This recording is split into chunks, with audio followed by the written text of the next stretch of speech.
Selamat sore guys. Di sore yang cerah ini kita bicarakan tentang tape. Tape yang dikenal dalam hasanah Sunda dalam sebutan peyem. Pakai P bukan F. Peyem ada banyak jenis.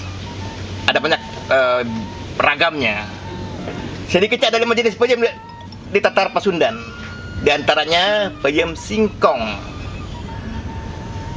peyem gaplek, ada juga peyem ketan putih yang biasa dikonsumsi dan diproduksi di wilayah 3, Cirebon, Kuningan, Majalengka, dan Indramayu.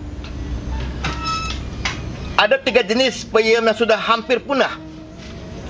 Satu, peyem ragoy. Peyem berbahan baku dari biji-bijian sejenis gandum. Itu sudah sulit ditemukan. Ada lagi peyem hanjeli yang terbuat dari hanjeli ketan tentunya.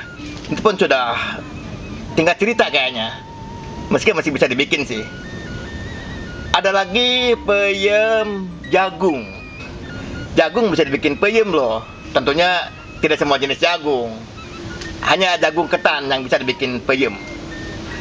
Tapi dari kelima itu tidak termasuk peyem puan. Itu lagi ceritanya. Ya. Oke guys, khusus untuk sore ini kita bicarakan tentang peyem ketan hideng. Peyem ketan hideng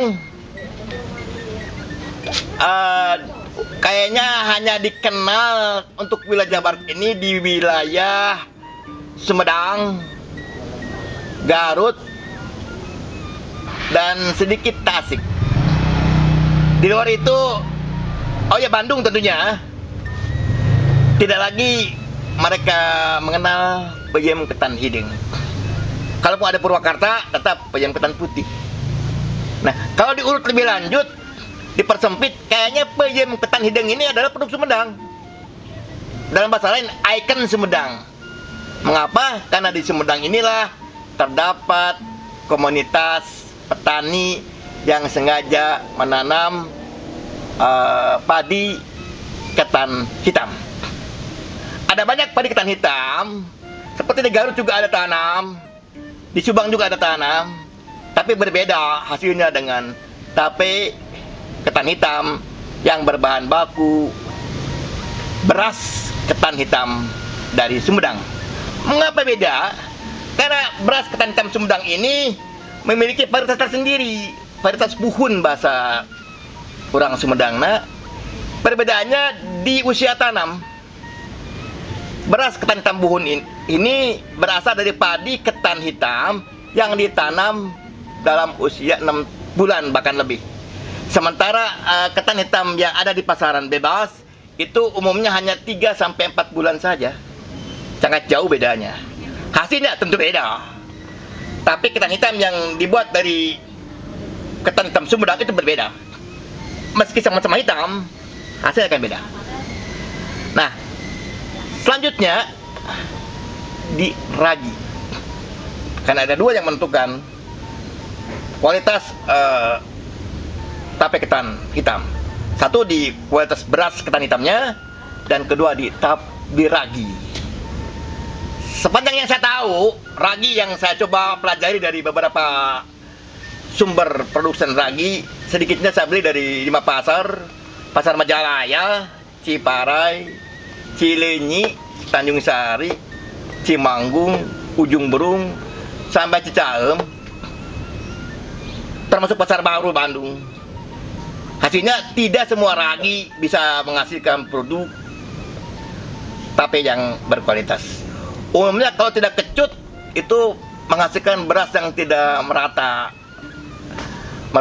halus, ada yang terkesan setengah matang gitu loh. Nah, makanya yang menentukan kualitas tape ketan hitam itu 2. Satu, penentuan varietas berasnya, dan kedua, jenis raginya. Salah satunya kita pilih, sulit dipastikan kita bisa bikin tape yang berkualitas baik. Nah, itu saja pengenalan tentang tape. Nah, sebelum saya akhiri, di sini kita bikin ada tape ketan hitam dengan 2 merek.